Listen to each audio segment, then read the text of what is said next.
New ইয়র্কে পুলিশের ধাওয়া করা গাড়িতে মারা গেল বাংলাদেশি দম্পতি। নিহত দম্পতি হলেন হাফিজ আহমেদ এবং স্ত্রী সাথী আহমেদ। বিষয়টি খুবই দুঃখজনক ও মর্মাহত।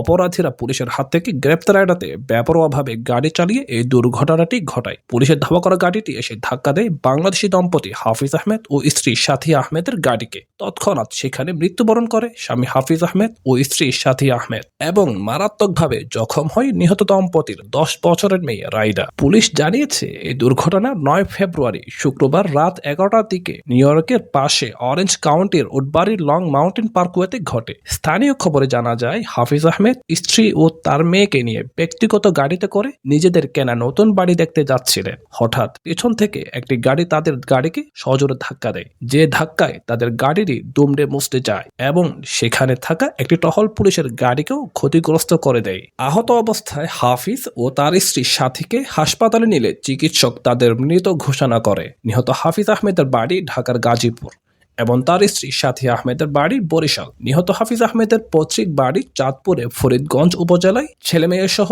4 সদস্যের একটি পরিবার নিয়ে দীর্ঘদিন ধরে তারা নিউ ইয়র্কে বসবাস করছে।